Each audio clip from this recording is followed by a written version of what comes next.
people are dead.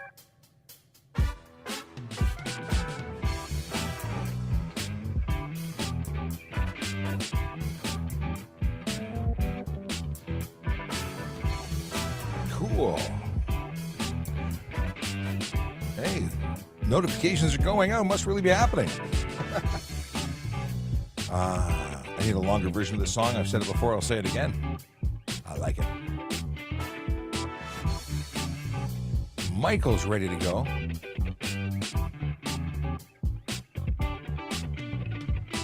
Good morning and happy Thursday, which is Friday Junior. And because there is no show tomorrow, I won't be in the office. It's FriYAY Junior. It's the FriYAY episode on Thursday. Yes, it is. This is Ask a Traffic Cop, that show on the internet where I answer your traffic and police questions. My name is Shapiro. I'm a police officer with the Toronto Police Service. I work at traffic safety programs. That's where I'm sitting right now. And traffic safety programs deals with traffic safety campaigns and education and stuff and things related to traffic and police stuff at Traffic Services, which is the citywide traffic unit for the City of Toronto. Not to be confused for the police in California, France, Australia, the UK, or anywhere else that allows lane sharing, because that's really what I've been inundated with comments on our TikTok about. It appears that there are a great many people who have seen our, well, actually about 2.7 million, maybe it's 2.8 million now, views of a very quick video that says that lane sharing on a motorcycle, lane splitting, lane sharing, not permitted, not legal, and it doesn't specify where. But I thought, with the Toronto police, well, anyway, if you haven't seen it, let me play it for you right now. Let me make sure it's not too loud. Hang on a second. Here we go. And you wonder why lane splitting is illegal. That's why lane splitting is illegal. Thank you for coming to my TED. Thank you for coming to my TED Talk. Favorite thing to say on the internet so far? Yeah, some people were a little bit shook by that because wherever they are, it's legal, and they want to share with me that I'm wrong and sharing disinformation. Well, folks, it's not disinformation, but it is localized information. I really want to, make it clear for anyone watching who does not know this, but I'm Canadian. I work for Canadian Police Service. We're in Ontario, Canada, and the laws may be different where you are. So my disclaimer is that if you don't live in Ontario and you are asking information, please let me know what you're asking for, because someone asked me a question, their username was Nova Scotia. I assume they're in Nova Scotia. I Google the information to get them the accurate information. But generally speaking, when I'm speaking to, when it comes to laws and fines and processes, it's things local to Ontario. When it comes to criminal matters, that's federal. That's a Canada-wide criminal code. So when we talk about criminal matters, that applies everywhere in all jurisdictions. But it's good to know. And we have lots of people who watch for around the world, and not just because people saw that particular viral video, but because we have audiences who tune in for whatever reason works for them. But we have an international audience, and hello to everybody who's not in Toronto or Ontario or in Canada even. I hope everyone's having a great day, and I appreciate you all. What's going on here? TikTok is rolling in. Neha, good morning, and congratulations on graduating and the job offer, by the way. Looking for an update. Lots of people joining. Not a lot of chatter yet, but we have lots to talk about as we get into this FriYAY celebration. Let's start with the always important Vision Zero enforcement team. Did my post go out? It did go out. It was a little late this morning, but it did go out. Today being the 15th of June, FriYAY Junior, or FriYAY, it's Thursday. It's Thursday the 15th, but again, we're celebrating, trying to get my head on straight for what day it is. They are in the city, and they'll be in the city tomorrow too, because they do that. They go out and they write tickets. Vision Zero enforcement team is a dedicated group of officers that go out and change driver behavior one ticket at a time. No hugs are issued. Just to be clear, no hugs. They give out tickets because tickets tend to be the best way to change driver behavior. People say that it doesn't work, or at least a few people, very vocal on Twitter, say that enforcement doesn't work. Well, I got news for you. It does work. Not always, but it is very effective for the vast majority of people. If you get a ticket, it is that bad time, that not happy feeling, that tends to motivate you not to do it again.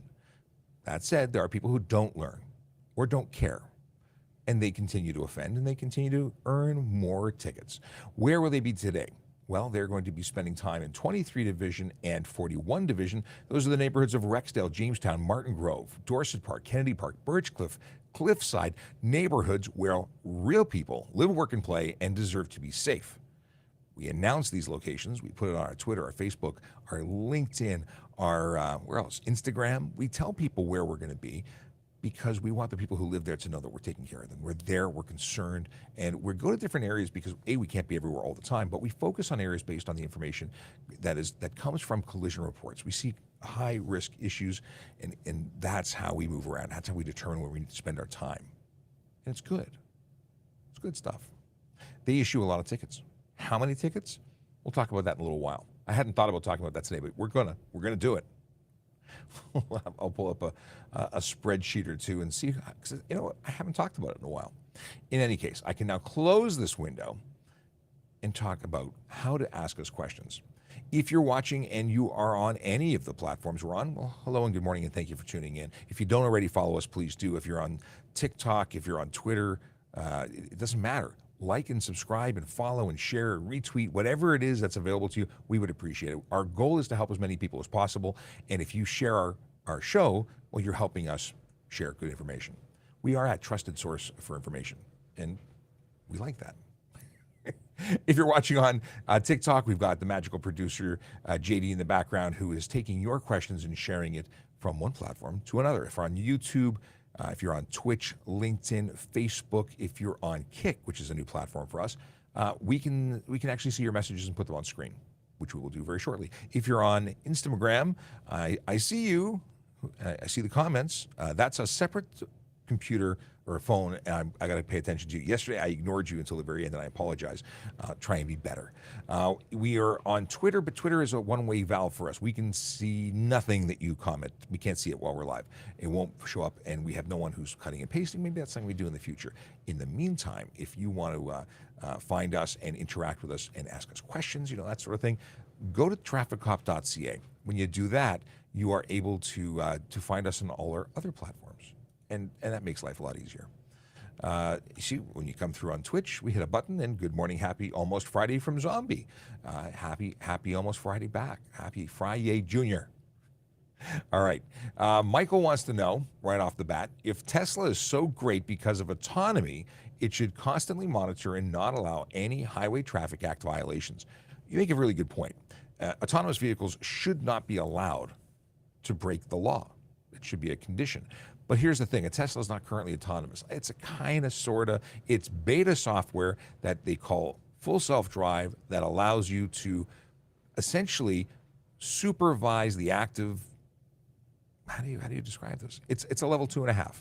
Not really level 3 according to some, because the insurance is still yours, the responsibility is still yours, whereas as in a level 3 vehicle, technically the motor vehicle company that is operating the motor vehicle and supervising it is responsible. Their insurance is responsible. They are the ones operating. Nothing would be required from you to do. But this requires you to still weigh in, have regular contact with the steering wheel, head and eyes up. You are the driver. They are not doing everything. And I don't really like the idea of trusting a beta software package. It's kind of weird that it's even on the road. That's my story. We have Akela Draconis with greetings and salutations. We got Big Jeff Fresh and says, I saw that video and just feel like the motorcyclist was lucky. All the traffic was relatively slow. So we're talking about the lane splitting. In that particular scenario, it was a somewhat full-size bike. I don't know if it was a Harley or other kind of bagger. That is not an unreasonable bike to lane split in. And I got to make it clear, I have lane split on a police motorcycle because I was going places. I go places when I'm on a police motorcycle. It's part of policing, and we can do that. We don't want everyone doing that, and we certainly have to use extreme caution with a low speed differential when we're doing it, because people do the darndest things you don't want them doing when they're in a car, like texting and driving and being generally unaware of their surroundings and being off in la la land. So what am I trying to get at? The reason it's illegal is it's unsafe. In Canada, no one allows it. Other places in the world, they do allow it. Do you know what's interesting?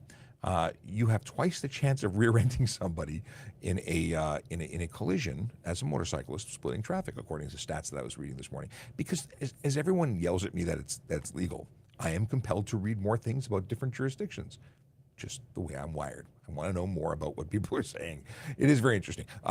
I have less of an issue, although it's still illegal, with low speed lane splitting. Like if it was absolutely non-moving traffic and it was safe to do things, would I have a personal problem with it? Probably not. Picture this. I had this conversation this morning.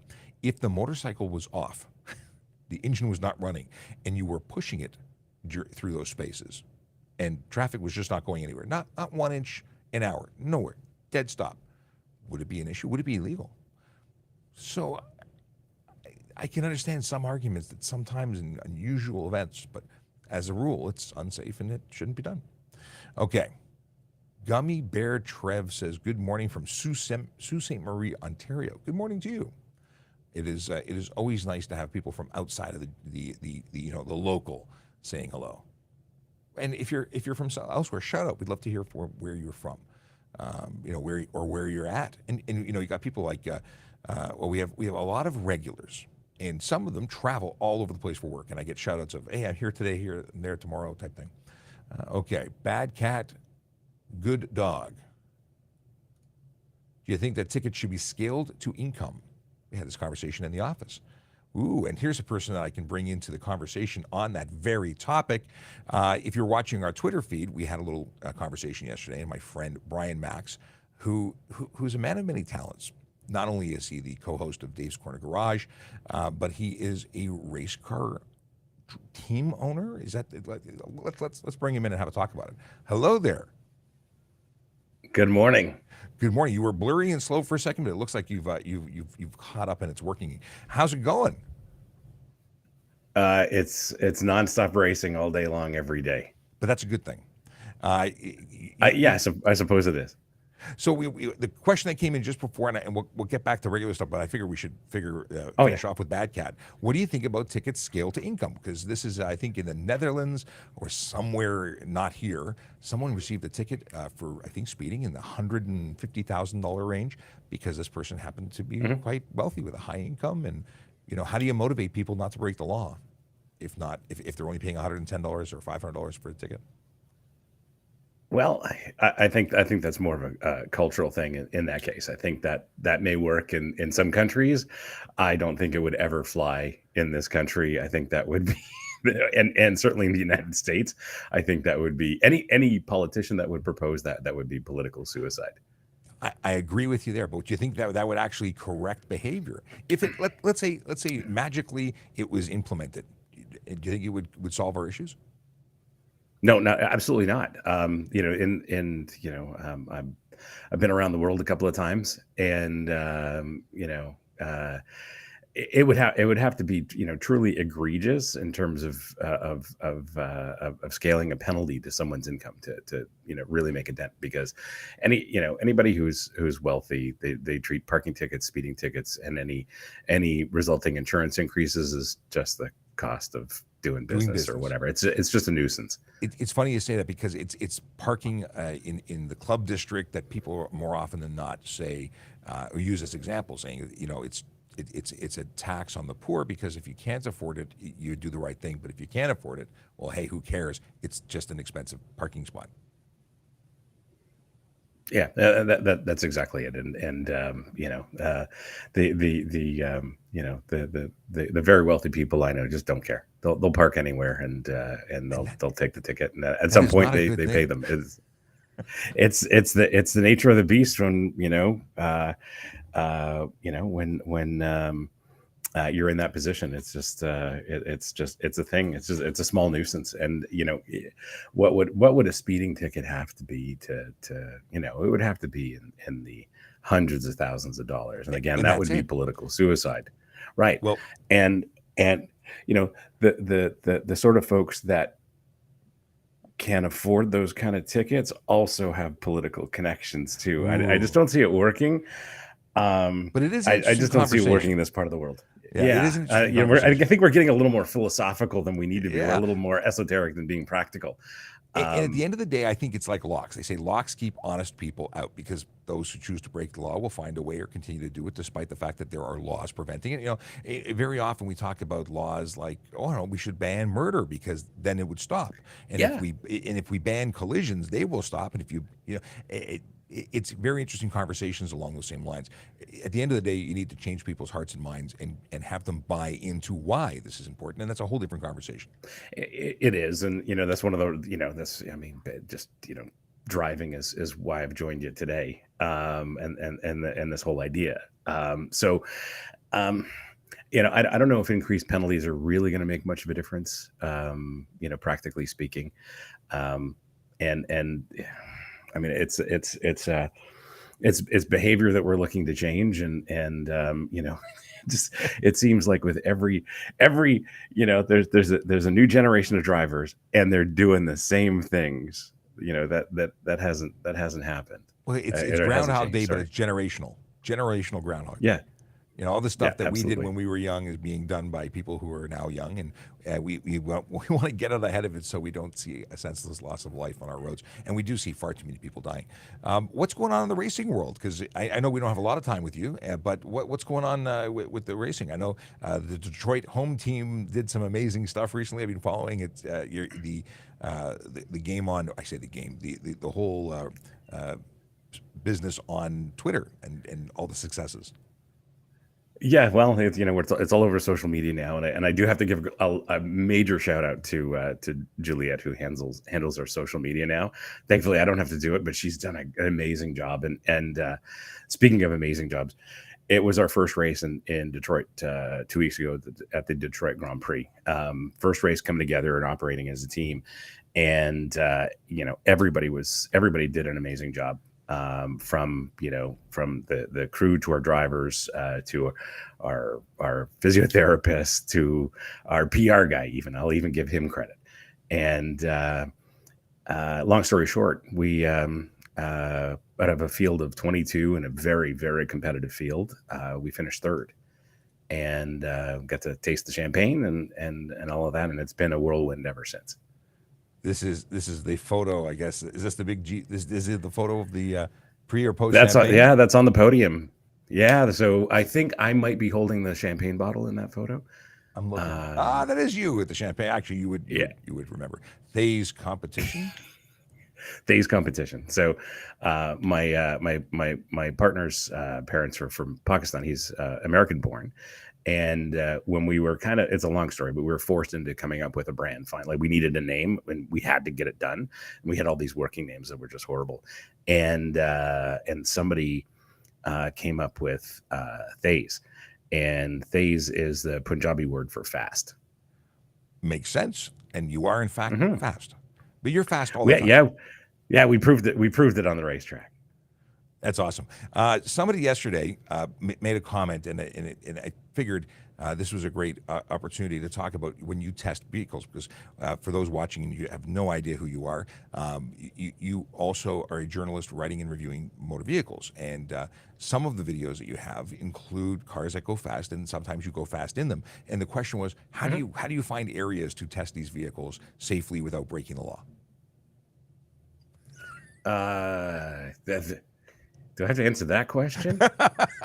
Well, I think they were upset that we're friends and that you sometimes go fast, but more often than not, you're in an environment where there's a closed road or there's something going on in order for you to do it safely. Yeah, I mean, for example, I was at the racetrack this week, and that was a completely different thing. It was a little more performance driving oriented than it was road car oriented.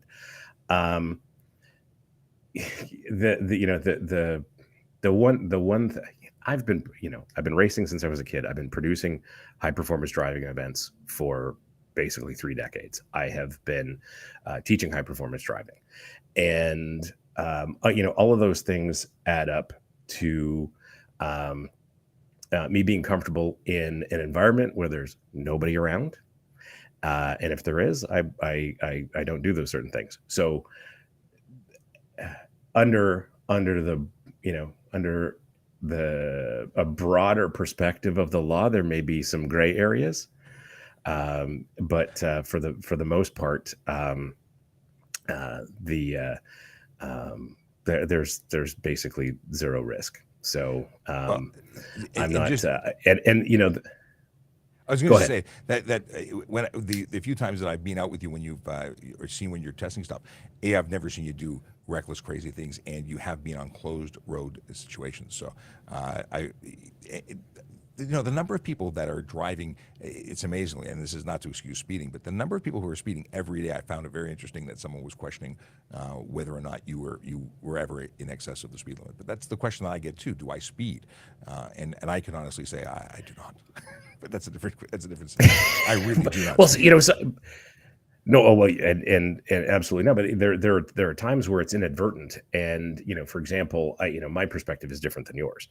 And if I'm driving, for example, I got pulled over for speeding near the airport, and it was one of those situations where we've got three broad lanes of traffic, and I'm driving in accordance to what I'm seeing visually, and not really paying attention to the speed limit. From my perspective, the speed limit should have been 80 kilometers an hour. In fact, it was 50. Oh, So so no traffic, broad lanes, straight, clear line of sight. So I crossed an intersection or whatever, and the speed limit changed. So I get pulled over and have a nice chat with the PEEL officer, and no ticket.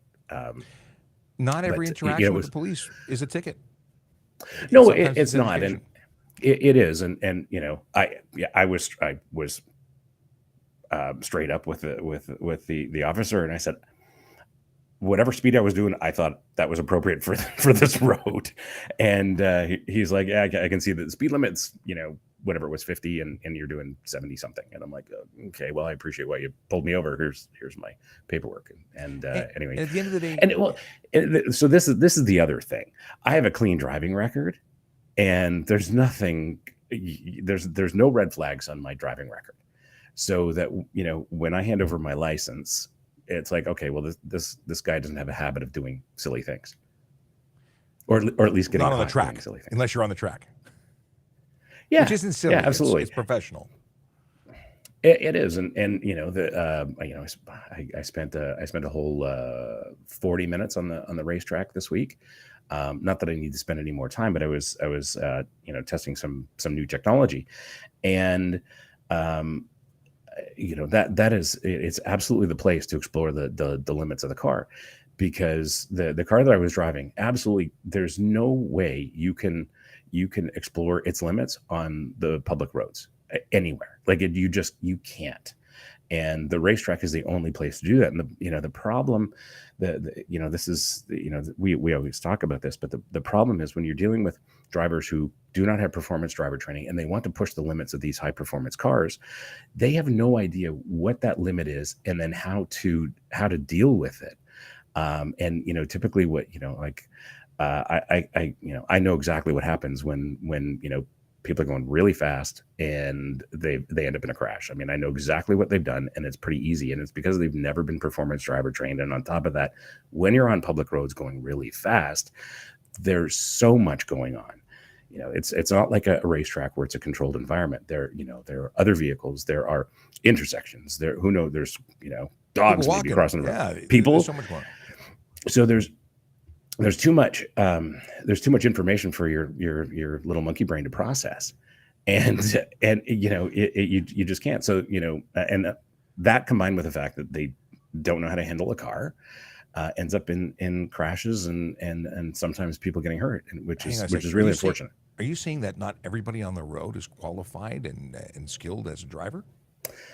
I'm going to take the position that and I hate to say it, and please throw all the hating comments, but I'm a better driver than 99.99% of drivers on the road. But you are a professionally trained and experienced racer. You've won awards, and you've raced everything. Like, you've not only raced cars, but you've raced bicycles, have you not?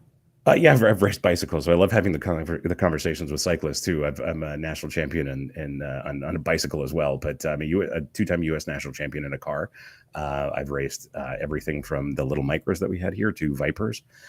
Didn't do too badly in the Viper, and I've raced off-road trucks, so I can deal with asphalt. I can deal with jumping vehicles in the air. I've kind of done it all. The only thing I really don't do is drag racing. Yeah, I'm good with not racing at all. I'm okay with it. But you know what? It is Well, interesting. one of these days we have to take you out on the racetrack. I look forward to the opportunity. They make big race cars, right? For big people. I'm tall. Well, I don't.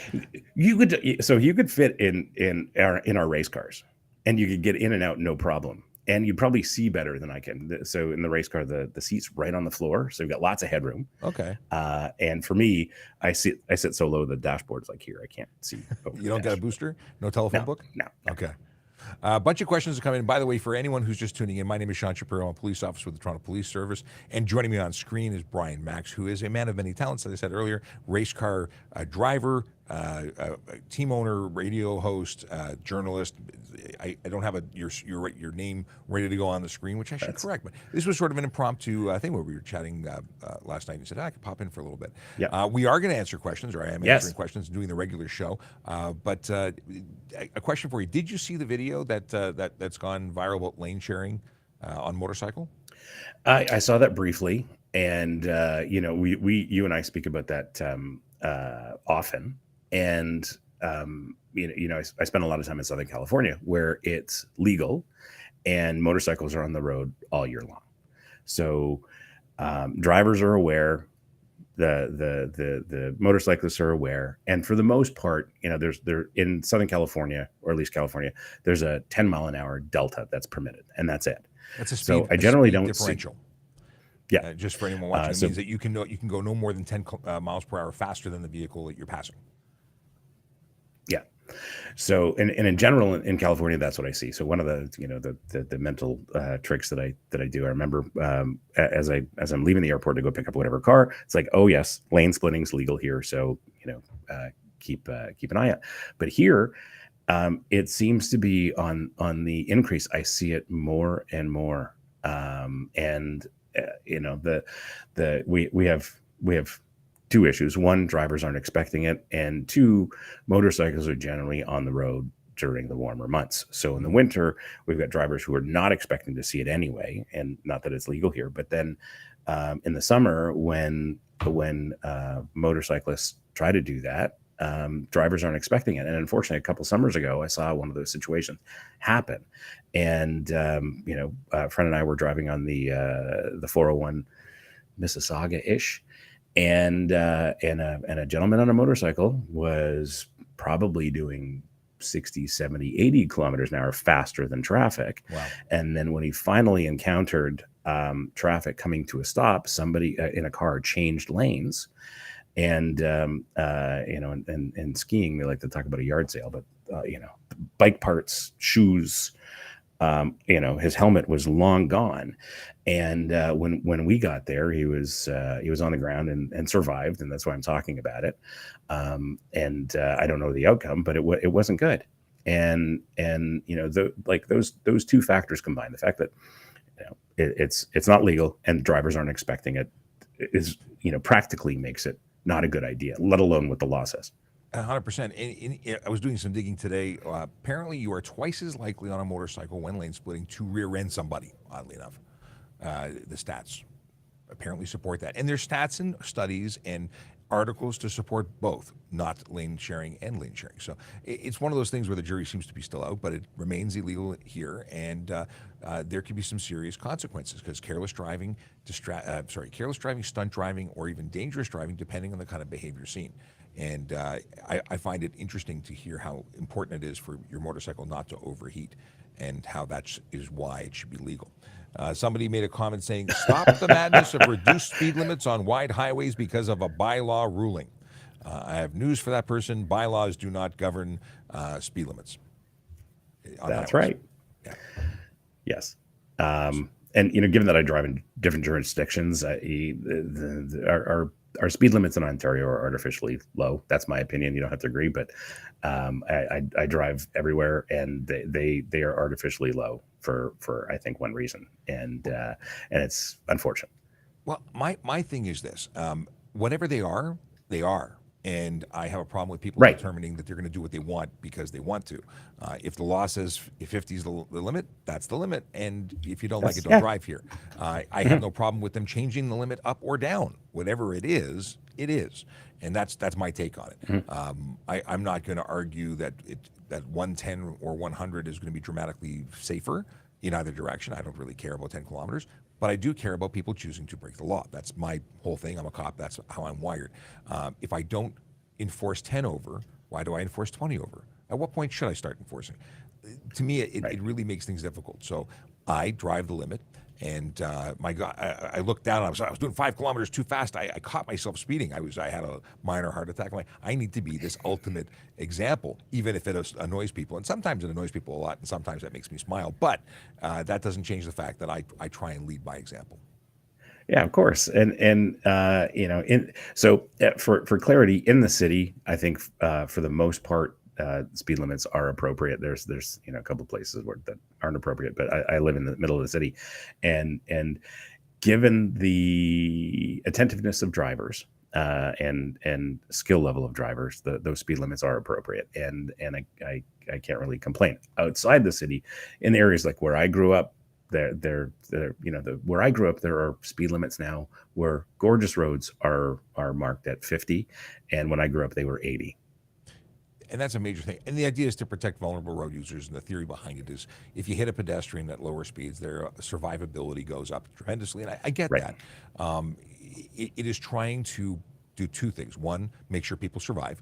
And two, create opportunities for the lowest common denominator to operate a motor vehicle safely.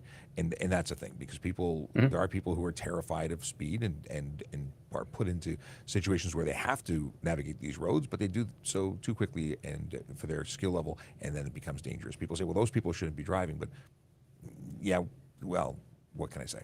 I can't. Somebody says, slow driving causes more problems on the road than going over. I don't necessarily agree with that either, but if everyone's doing 30 over the limit and someone who is considered slow driving is doing the limit, the problem isn't the person doing the limit, the problem is the person speeding, and that's a whole other argument that people don't want to, no one will concede either side. So no, what I find is those drivers are more inattentive than anything else. They're not deliberately choosing to go slower than the flow of traffic, which is a separate argument from the speed limit. They're not deliberately choosing to do that, but in fact, they're just simply inattentive and not very skilled. Those are the kind of folks we find in the left lane of a 3-lane segment of the 401. The people who are really asleep at the wheel, not actually unconscious asleep, but effectively not paying attention and just inattentive. That's a problem. I agree, those are problems. I want to jump to a couple of questions, and I don't know. Again, let me know when you got to go because I know you're just visiting.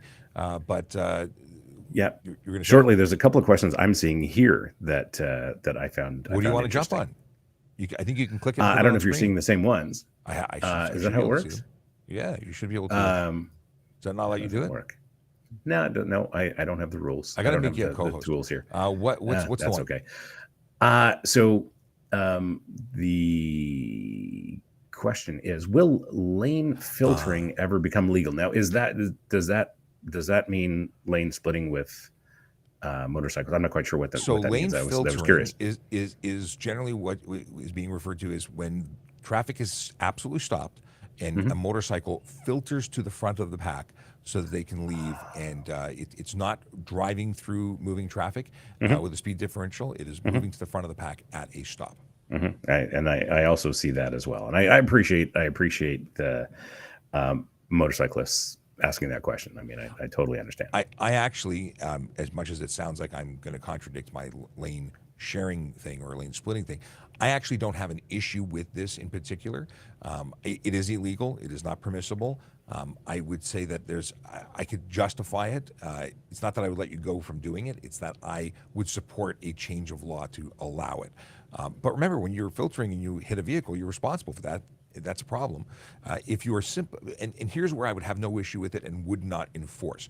If you were simply, because the argument is that you don't want to be the last vehicle in the pack, if there were to be a collision, to be rear-ended as a motorcyclist, major problem. So if you're simply going to tuck between the two cars in front of you to essentially hide and utilize their bumpers, as protection, I get that. I would support that.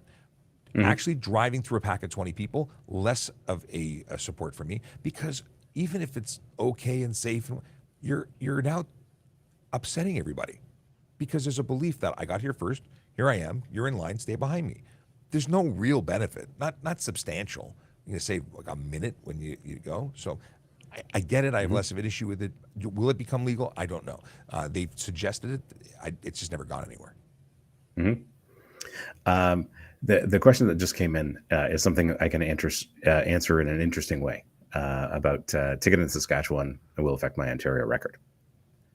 So and this goes back to one of the first points we raised, and I think you may not enjoy the answer, but you'll appreciate how a friend of mine deals with it. So the answer is likely, and I don't know, you would know, but whether Saskatchewan has reciprocity with Ontario, and whether they share that information. So that's the answer to the question. Do you know for certain? It's fairly sporadic as to which ones do not include their information. It may have changed. The world of the internet has really closed the loop. Back when it was paper trail, there were very few or some provinces didn't communicate. I believe everybody's pretty much on board at this point. And if you get a ticket, we're going to see it more than likely.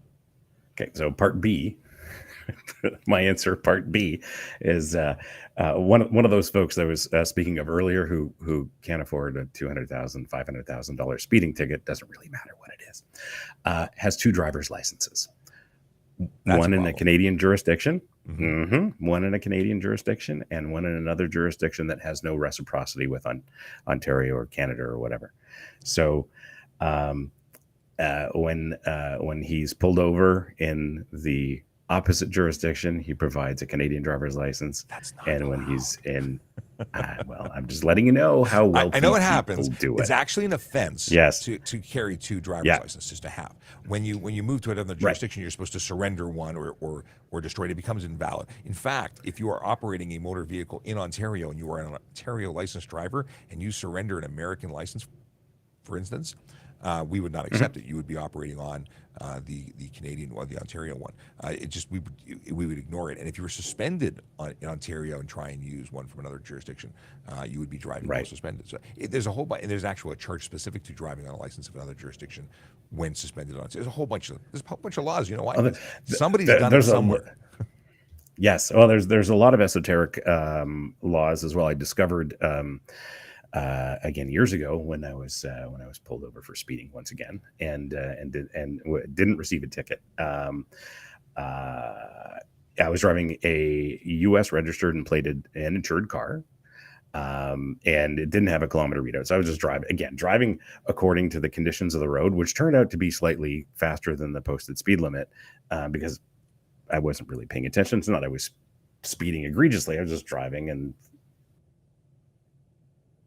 Oh, we had a hiccup. I'm actually really impressed that we haven't had a hiccup until this point, because generally when Brian jumps into the stream, he disconnects every 10 seconds. But so he may pop out and may come again. Just as a note, Ontario has reciprocity with all provinces, New York and Michigan, according to Cherry. I assume the username it's an icon, and I just assume your username is Cherry. But I was pretty sure that was the case, but I don't like to say things in a definitively. We'll bring him back if he comes back, but he's totally hung up. Don't know what's going on there. He will join us again if he can. But interesting, there's a couple of other comments that came in. Someone's answering about e-bikes. Oh, I think we're back. Let's try that again. Hello again. We're back. Hello again. This was the longest run while connected with you without any kind of disconnection. I know, and of course, it magically happened once again. It has to. So to wrap up that story, the officer in the rural area that I was driving advised me that there's a federal law that indicates that a Canadian can't drive a U.S. registered vehicle. Come again? Yeah, exactly. So there's a federal law that says a Canadian can't drive a U.S. registered vehicle in Canada. Oh, in Canada. Sorry, I misunderstood. I thought you. Yes. So I've actually seized vehicles because of that, and it's a customs and excise, it's a taxation act thing. Essentially, in a situation that I am referring to, someone from Florida had lent their father a motor vehicle registered in Florida to be used in Ontario, and they had a notarized document saying, I give permission to my dad to drive this. And they basically had been driving for 2 years in Ontario with Florida plates illegally. We seized that motor vehicle. They were fined, I think, like $35,000 and had to be towed to the border or pay severe fines. Wow. Like fines and taxes. Like there was a whole big thing. It was a BMW SUV. It was a big deal. There was a significant cost involved, and I learned something. I did not know that until I called the RCMP and I seized the vehicle on their say so. It's a real deal thing. So people play a lot of games, insurance fraud and tax fraud. Or avoidance, we won't call it fraud with the tax, but there's consequences. So technically speaking, if someone comes to your house from the States and they're driving their car, you can't even move their car technically. If they are the last car in your driveway, you want to get milk, take your car, not their car, because you're violating the law. Yeah, it's interesting. There's so many little things that we don't talk about often, and that's something I don't think I've ever spoken about on the show. Yeah, that was a surprise to me, and the officer let me continue on my way driving the vehicle because I was with the registered owner of the vehicle. That would be the way to do it. Yeah, that would be the out. Yes. Very cool. Any racing going on this weekend? Not this weekend. A couple things coming up, so I'm going to jump off shortly because I'm speaking with Ron Fellows, who's a legend in Canadian motor racing, and he's one of the owners at Canadian Tire Motorsport Park. So they've got a big racing weekend coming up on the 7th, 8th, and 9th at Canadian Tire Motorsport Park. That's their Chevrolet Grand Prix, and we are my team is racing on the 8th on the Saturday. So we'll be there in our green and gold Mercedes AMG, and we might have a second one show up. Ooh! Finally. We'll see. If I can make it work, I would like to come out then and see your team go. Oh, we'd love for you to be our guest, and it's a lot of it's a cool experience. It's different because I've until this year I've been a fan, and now I'm on the other side of the line. So, then following week is, as you know, the Honda Indy Toronto. Yes, and that'll be at Exhibition Place, and it's a big celebration. So I've got. We're considering racing there because we can race in the Canadian Championship, similar to ours, but not. It'll be a one-off race for us, and I've already got several requests for. Oh, you paused for a second. Did I go offline? No, you're back. You're back. I can see you. Okay, great. So I've got several requests for.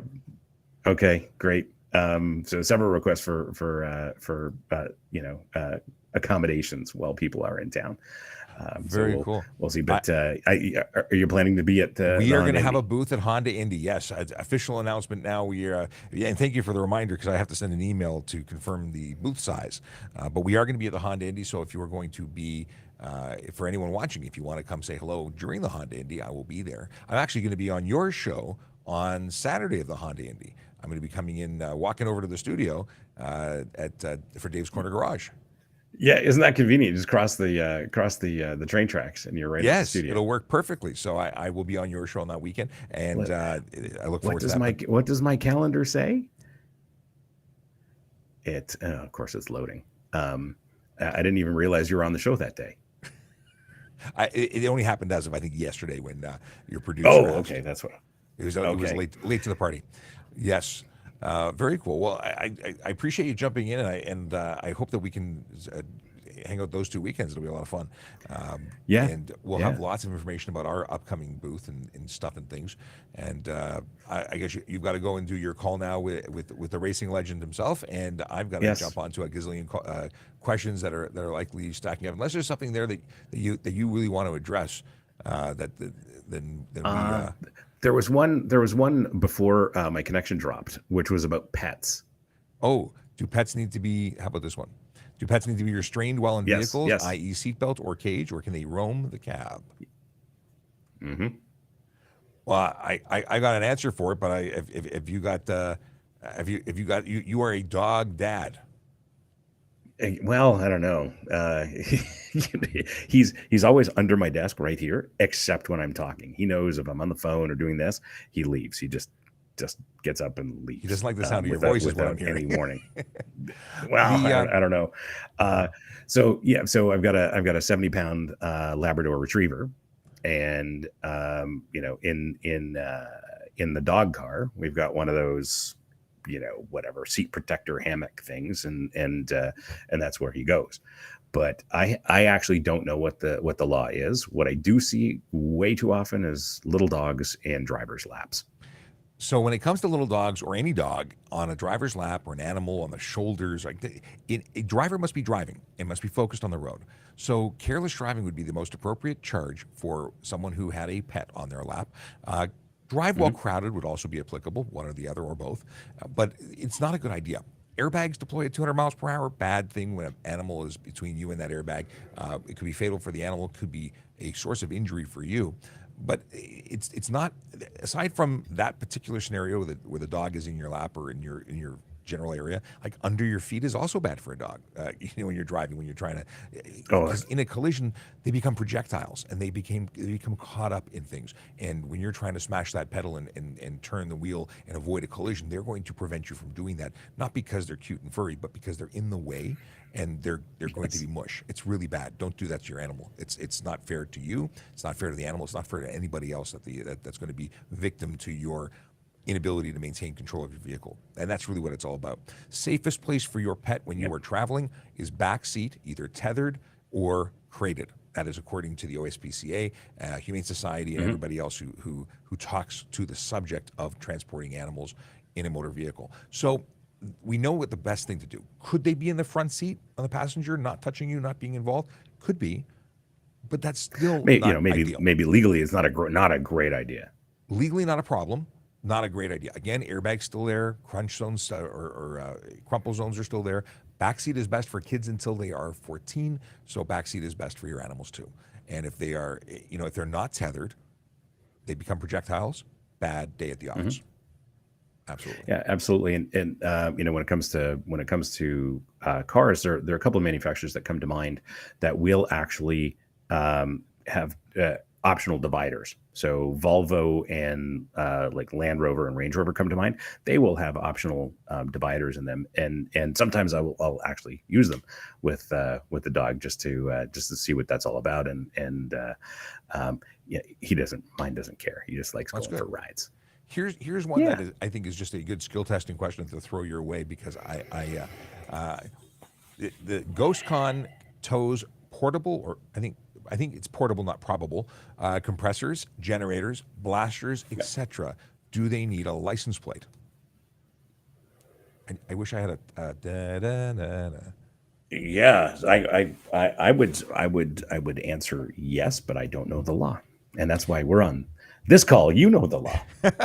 So it's interesting because I learned something. Occasionally I do from Sergeant Campbell. This is one that I actually learned from him, and it is that these are towable. These are devices like the diesel generator. It's got wheels. It's a diesel generator.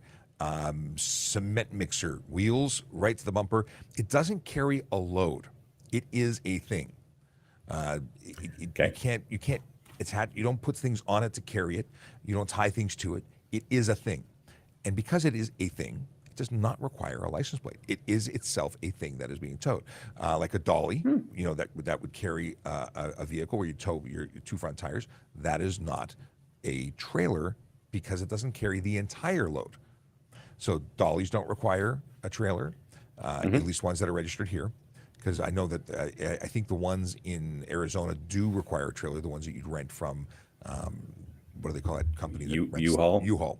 Yeah. I think they plate theirs, but that might be for tracking purposes. They may not even be required. But in Ontario, it's not required. But a generator, no, doesn't require it.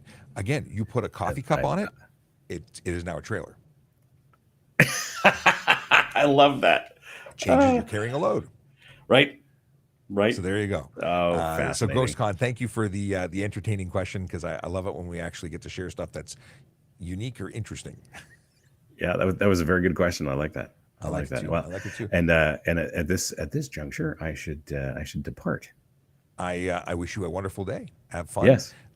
Say hi to the racing legend who doesn't know me, and I will I will catch you later. All right. Have a great day. Have a great show. Take care. Thanks.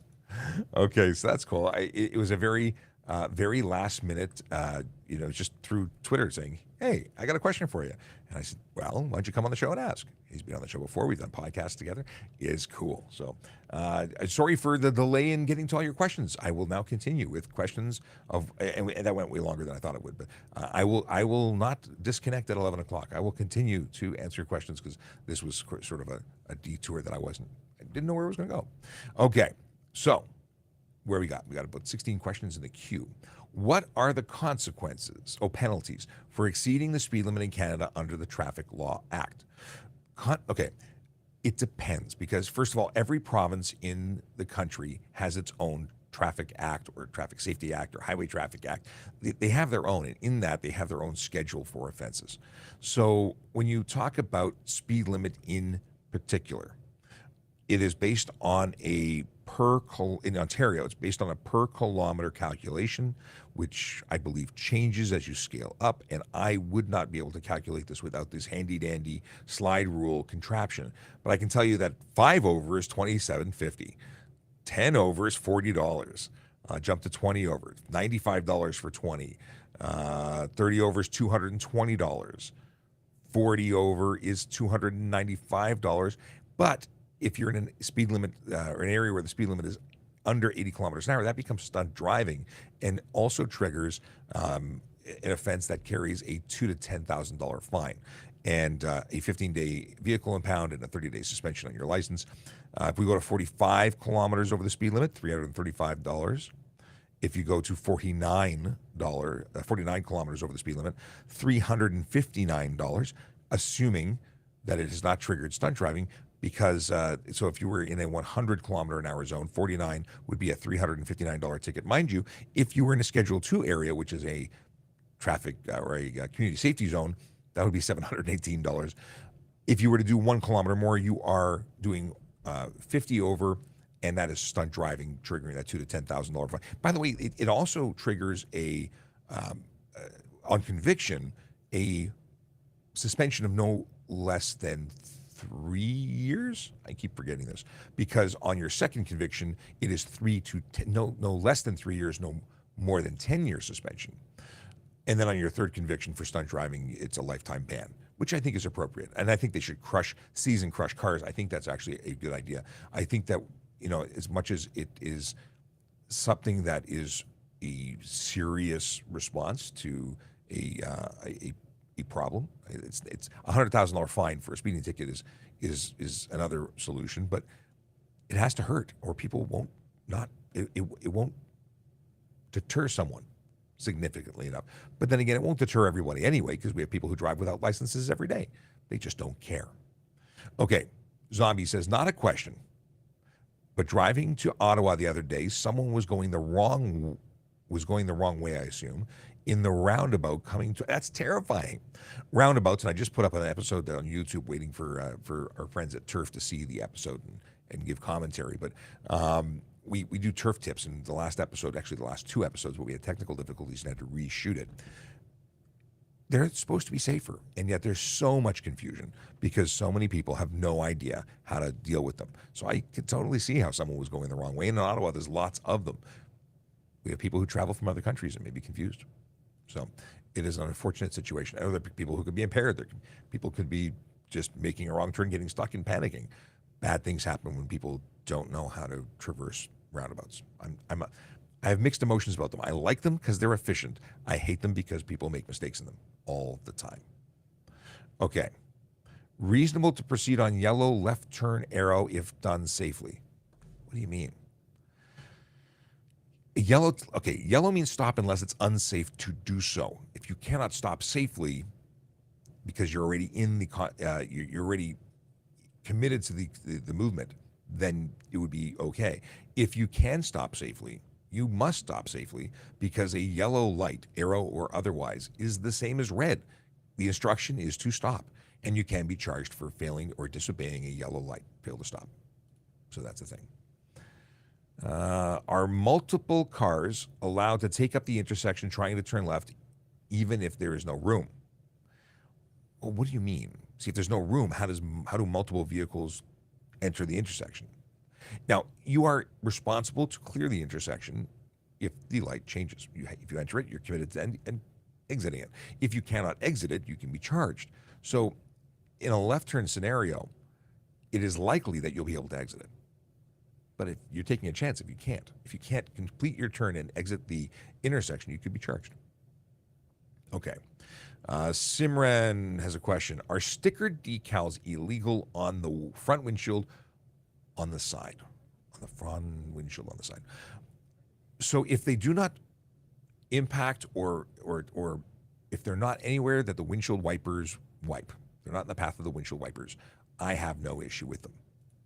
If they meet anywhere that the windshield wiper wipes, that is a problem because that is the area that your manufacturer determined is your field of view. So if your stickers are being touched by your windshield wiper, I would write you a ticket for a view being obstructed. Okay. On a full G and M2 license, what's the alcohol limit if you're operating a car? A car. That's a New York car. So if you're in a car and you're in New York, you can, well, no, we're talking about Ontario and we're talking about Canada actually, when it comes to a full G license. So you have a full G, you're 21 years, you're 21 years old. So you're 21 years old and a full G and you're able to have more than 0. You have no restriction. But then you go and get your M2. Your M2 comes with a learner's restriction of having no more than, 0 blood alcohol content. You can have 0 booze in your system, in your blood, when you are operating a motorcycle, because that's what your learner's permit is for. M is a motorcycle license. So when you're operating a motorcycle license, you're bound by the conditions of the motorcycle endorsement. When you're in a motor vehicle, being a car or truck that falls under the G classification, then you do not have that 0 BAC requirement. And there is confusion there because apparently some people at the ministry or at the Service Ontario are incorrectly sharing information. The M2 designation only applies to the vehicle under the M2 designation. That's it. So do we want you to drive with 0 blood alcohol content? Yes, we'd always prefer that.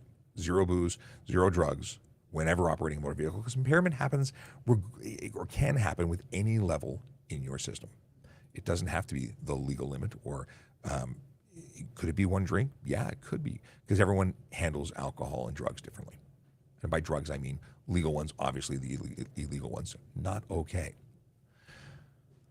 Can we put guest kids without a car seat with seatbelt if we don't have their car seat? No. If a child requires a car seat, regardless if you own the kids, if the kids are yours, or if they're guests, the child cannot be transported in a motor vehicle other than a taxi or bus. Not Uber, taxi or bus have an exemption. That is it. If the child requires a booster or a car seat of any kind, they must be in it, or the driver will be charged. And guess what? I stopped somebody and I charged them. They came, oddly enough, to a traffic point that I was at for I think it was Pride Parade. They were trying to get home from church, of all places. They were transporting 4 or 5 children that did not belong to them. Somebody else wanted to go shopping or something after their church event, and this person was doing a good deed of transporting all these children. Multiple kids in one seatbelt, unsafe. Absolutely unsafe. They got 1 ticket and not the 4 or 5, although that would have been more than within my right to lay a charge for each child, but it was incredibly dangerous. And then mom came and collected the kids and had to take their shopping date later. No excuse. Absolutely not. Bus, taxi is your only solution, not Uber. Okay, moving on, because I beat that one up. Can we put 2 kids over 10 years in one seatbelt? No. Same person asking the question. So a motor vehicle can only carry as many people as you have seatbelts for, and you cannot put more than 1 person in a seatbelt. It is unsafe. When backing out of a parking spot, do I have right of way, or do people trying to go by me have it? Well, you're in a parking spot, but you are backing out, and you are effectively going to be turning and reorienting yourself. Yeah, I was saying that right. They have the right of way. You don't. You're effectively turning. You're backing up. You have limited visibility. Is it a good idea for them to avoid the collision? Absolutely. If you back into them, it's absolutely going to be your fault when the insurance company. See, private property, there's no charge that I'm going to lay you on that. You won't get a ticket, which is private property. And if you're talking about backing onto a road, well, you need to yield to traffic on the road. So failing to yield from private drive, regardless of whether you're backing up or driving forward. The deal is that you're responsible. You are entering a roadway or a path that has priority. Now, someone who's driving straight and drives into you while you're backing up, even though that you are in that backing up position, if they clearly drive into you, then they are not doing what they need to do. More comes into play, witness testimony as to whether or not you were driving slowly and they were driving quickly. But insurance companies are going to make that determination on private property. Okay. Is it legal to drive with bare feet? Do we have the option? Do we have anybody yelling and screaming in the comments? Bare feet is legal. It is legal.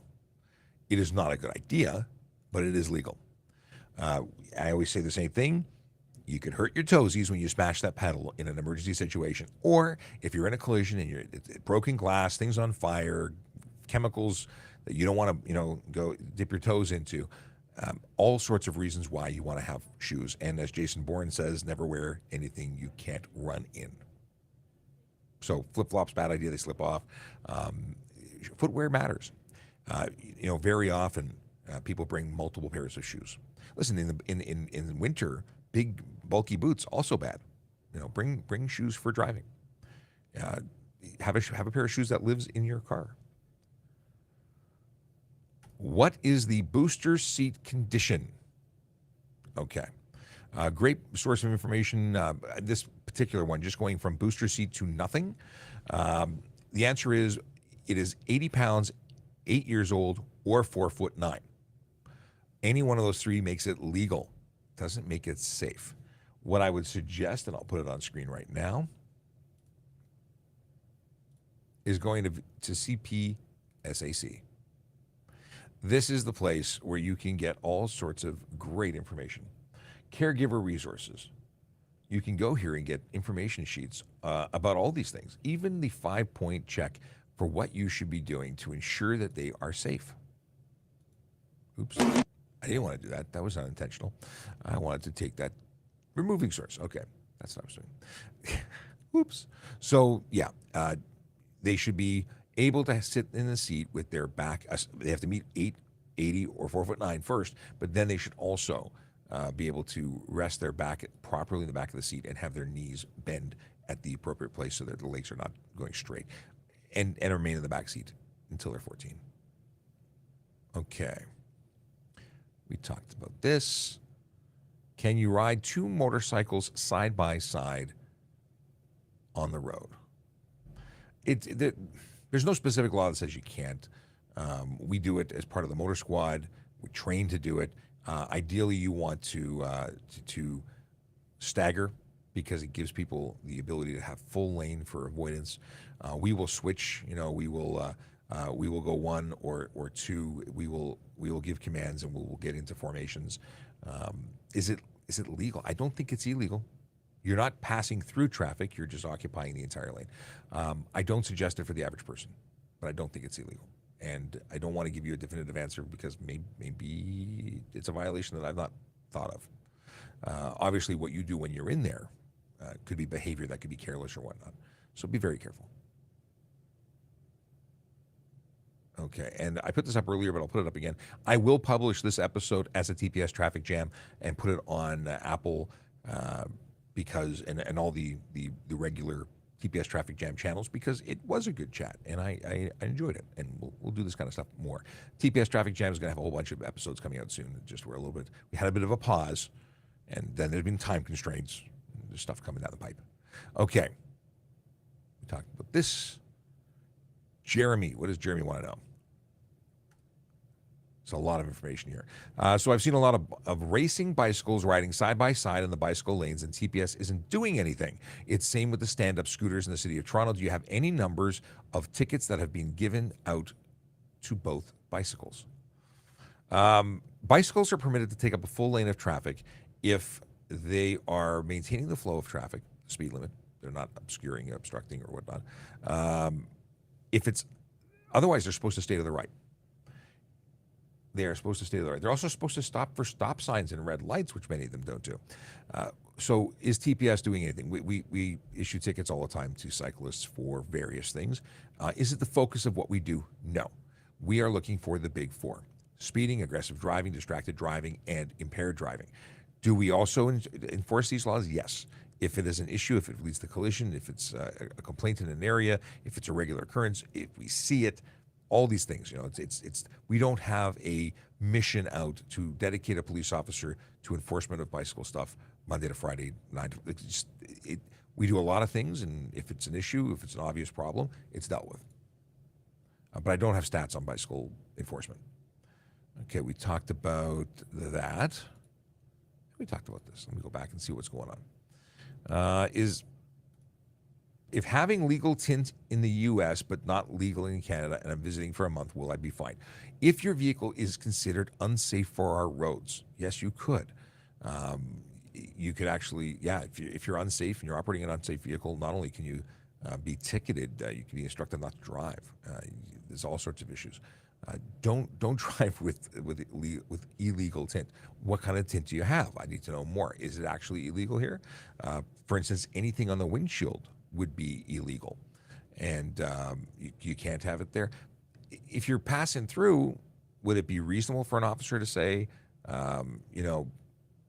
it's on the line? Maybe you'll get the discretion. Maybe you won't. It's possible that it would be determined that you're unsafe, and they want to seize your plates type thing and have you sent for safety. It's unlikely, being that you're visiting. But you asked if it could. It could. You could have problems. Let's see here. A Harley reminder before 11 o'clock. Well, we didn't make it by 11 o'clock, but the Harley reminder is an important one, and I want to talk about it right now.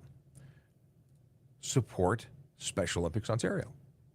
You can do that by buying a ticket for a Harley Davidson, or at least one that could lead to winning a Harley Davidson. If you don't have a ticket, you can't win. 1 ticket for 20, 3 tickets for 50, 8 tickets for 100.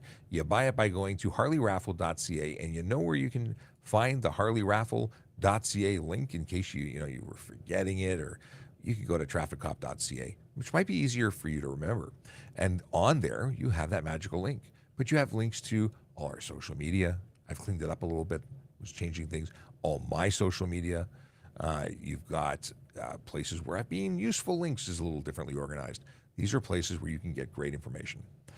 You want to loan a friend a motor vehicle? Check to see if they have a license that's valid. Right there. You click on that and you enter some basic information. Nothing really personal or revealing. It won't tell you where they live. It'll tell you if their license is valid. So do things like renew your license plate. Kind of important. But right now, we're talking about supporting the Harley raffle for Special Olympics Ontario. I like it. I like it a lot. I would actually, if you don't buy it, you considerably increase the chances that I will win. We have a question on Instagram. Is a train horn legal in a car? A horn is legal. A big horn is legal. Whether or not it is being used appropriately to notify people so that vehicles are, for safety, if it's being used appropriately, I probably wouldn't have an issue with it. If you're using it to disturb the peace and be, difficult and a meanie, it could be unnecessary noise. But it's not a too loud horn thing. It cannot be a siren. That's a different thing. But train horn, I don't think it'd be an issue. I met someone years ago at Americade that had converted the left saddlebag to an air compressor holding tank and stuff, and had a train horn under their left saddlebag. And my God, was it loud. It was amazing. It was amazing and effective. I have air horns on my motorcycle. They're not train air horns, but they're horns.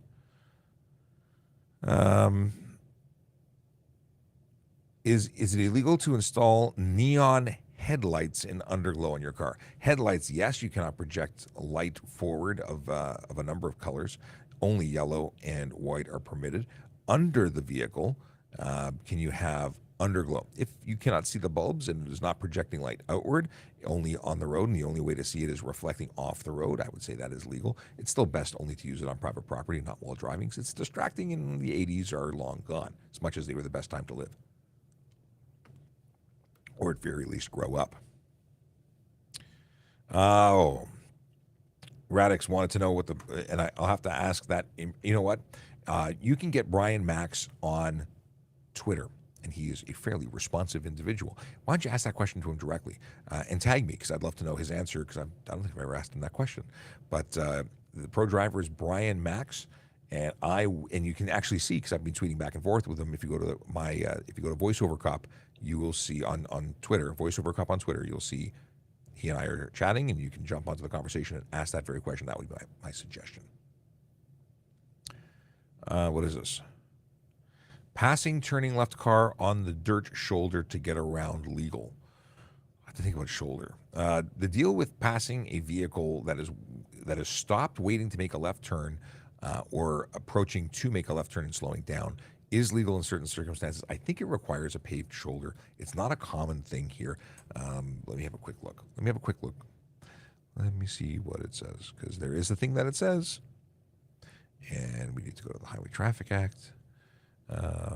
Passing right. Looking. Passing. There's a lot of passing. Pass street car. No, that's not it. How have I passed this? Obviously, I have.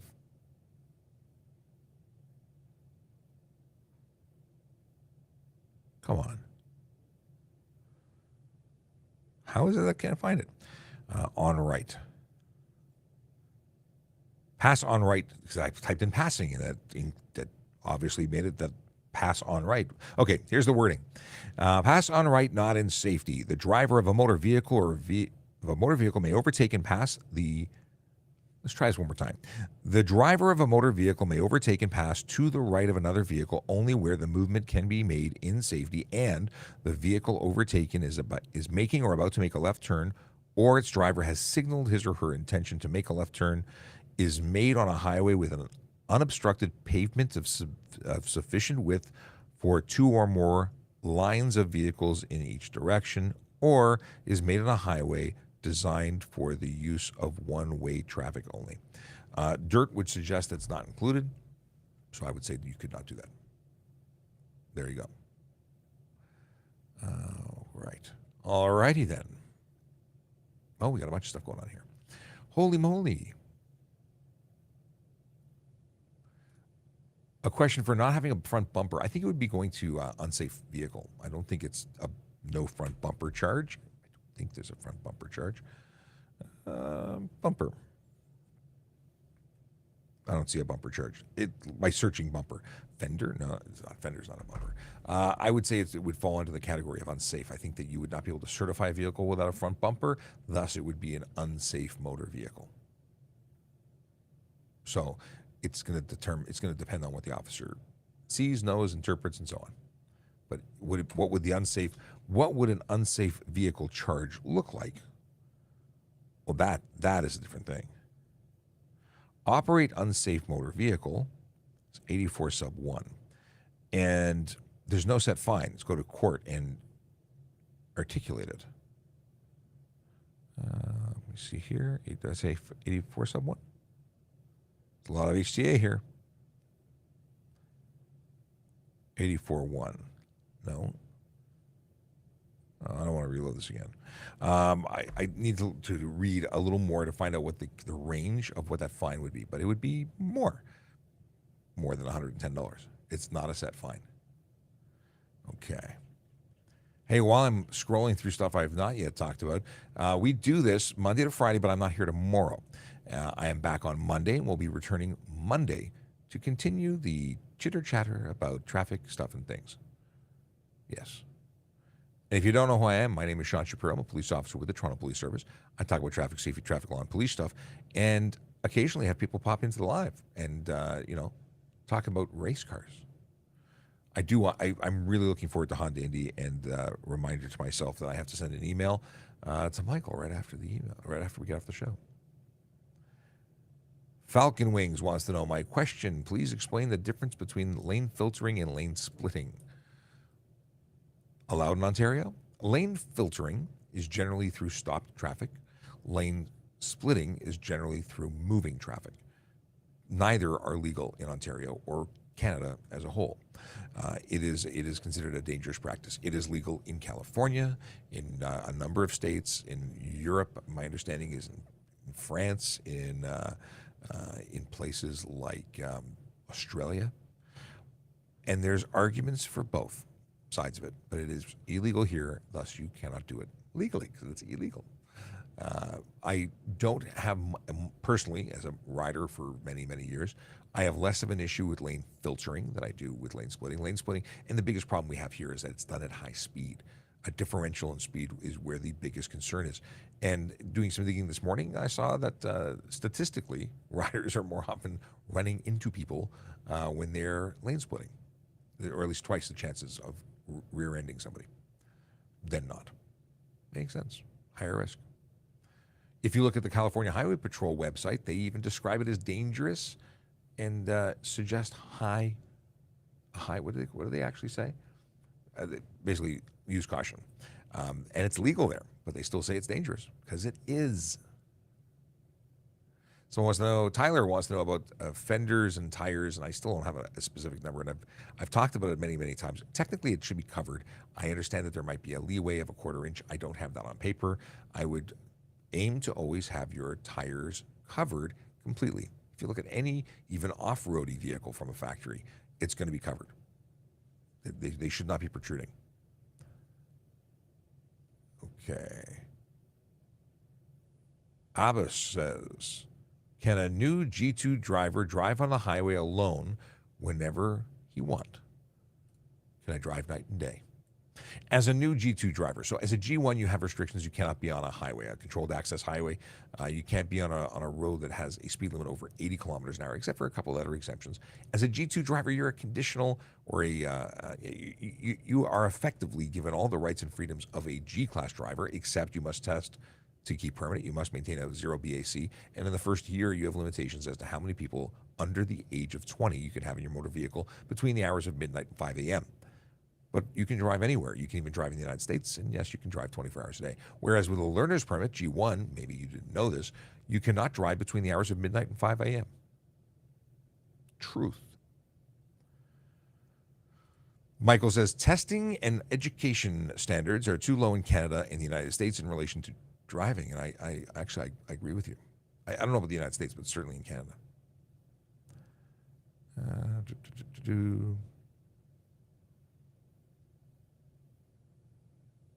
I think you're right, Michael. I was struggling with the whole, I don't know, I think it's 20, over 21, not 21 and over. And I have talked about it, but it never ceases to mess me up. You're right, it's 22 and up. Thank you. Oh, dad joke is a good way to start ending the show. That's now 18 minutes into the next hour.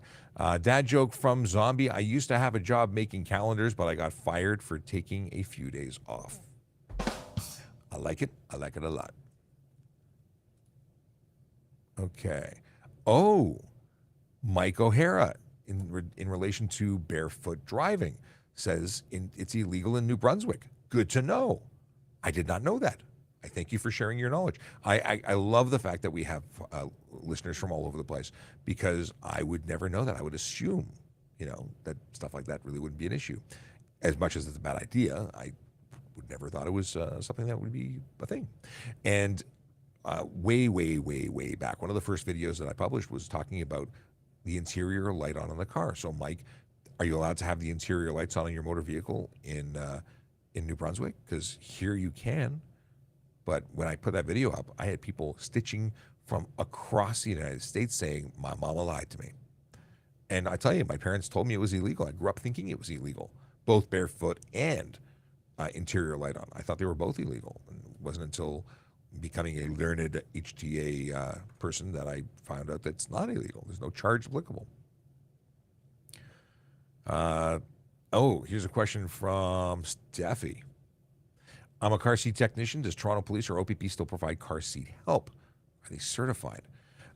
We used to have car seat clinics where we instructed. We never installed. Well, back in the day when I first did it, I was a St. John's ambulance installer, certified by them, and then I would do the installation, and that was it.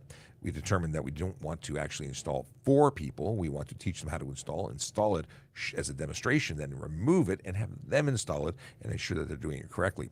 Now, we used to run a program. We do not currently run a program, and it was something that fell apart during COVID because our folks are no longer certified, and the auxiliary program that used to handle all these is not active in the same way doing it. They're not certified. So we want to get people certified. We'd love to bring that back to the City of Toronto.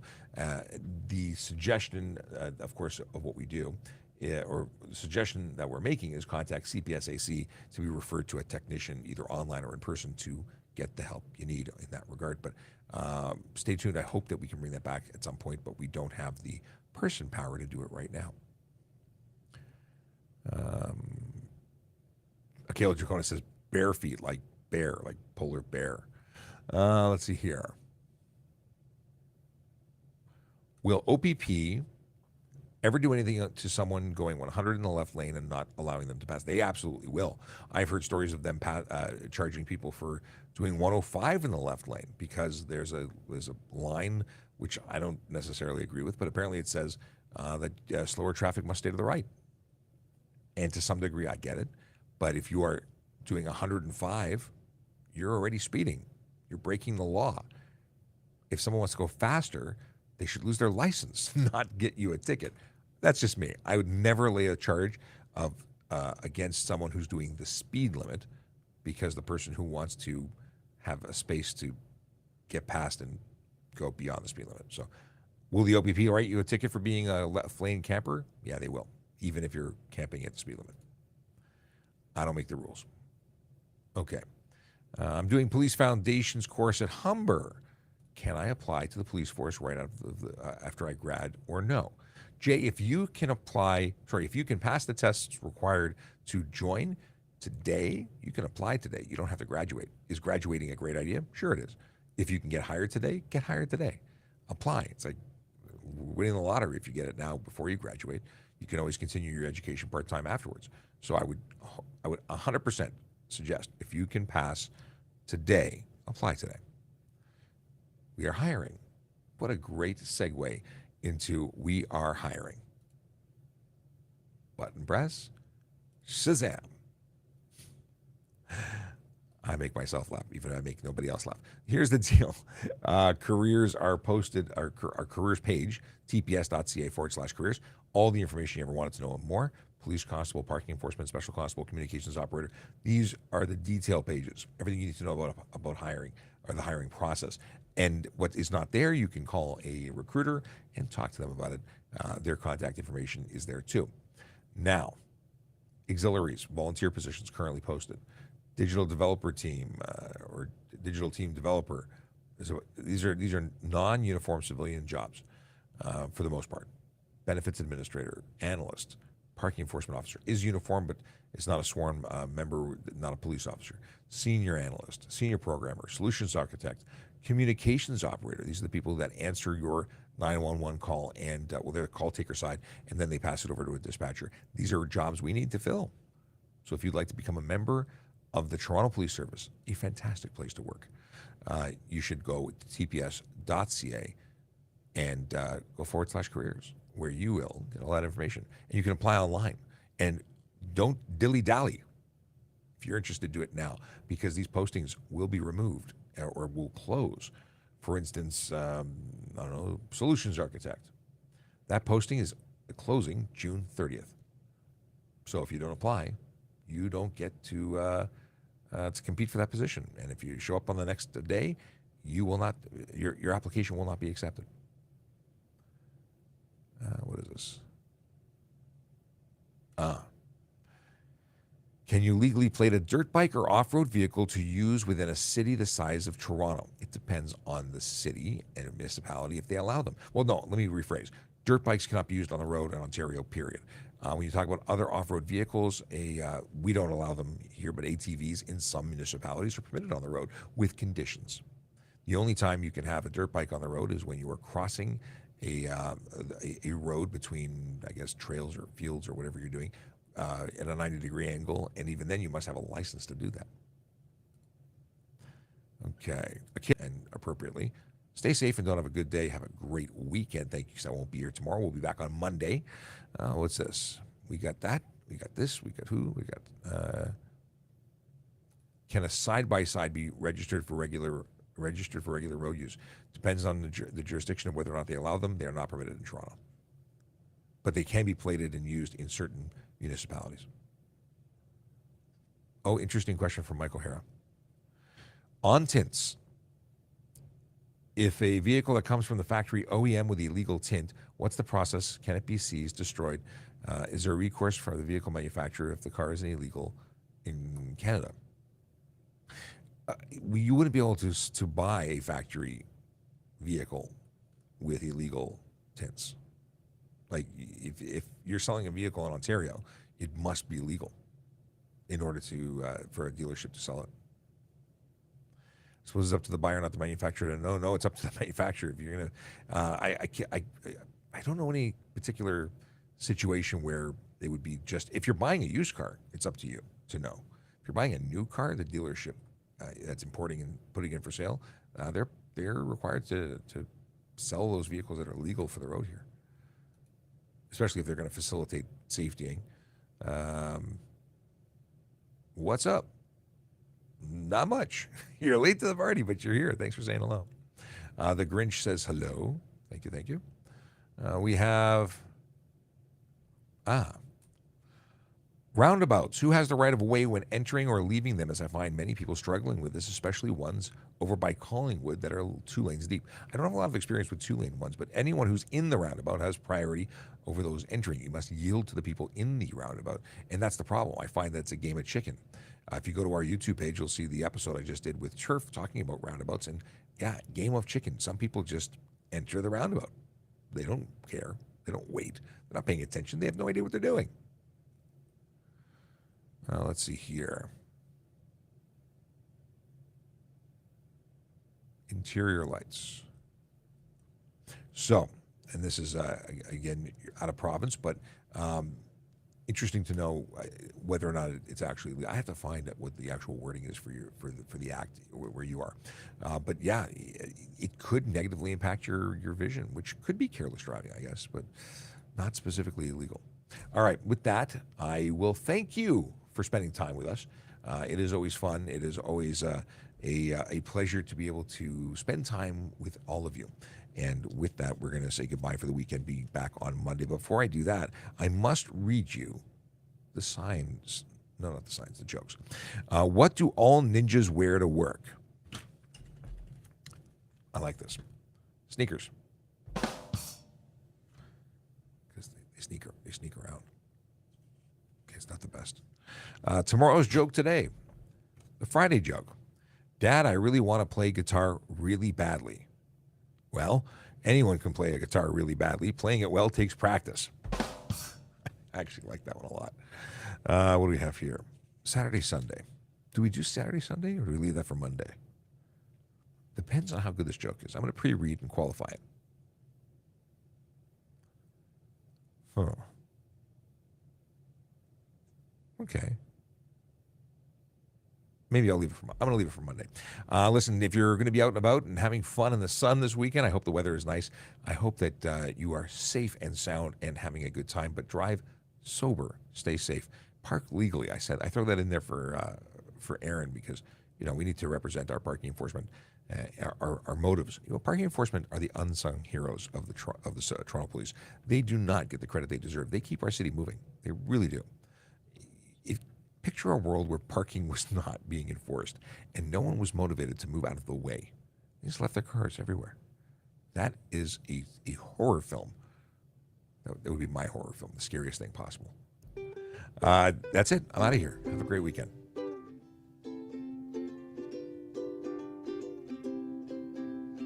Yellow light, red light, green light, go. Driving safe. safely helps the traffic flow. Watch for pedestrians, look out for bikes, and don't drive like a jerk that no one likes. Yellow light, red light, green light, go. Driving safely is the way to go. Put down your cell phone, nobody needs you to text and drive on the DVP. Yellow light, red light, green light, go. Stop the stop signs, look both ways, then go. Seatbelt, save your life indeed. And watch your driving, don't speed. Yellow light, red light, green light, go. Driving safely is the way to go. Don't drink and drive or smoke some weed, because you might go to jail and not get free. Yellow light, red light, green light, go. Driving safely helps the traffic flow. And that's it. I like that comment, though. That increase of roundabouts in Ontario, there should be more added to the driving. I think so. I think education in general we can improve, because that's how we make things better. We teach people. Of course, education through enforcement also works. You certainly get an education when you get a ticket reminding you not to do that again. Either way, have a great weekend, everybody.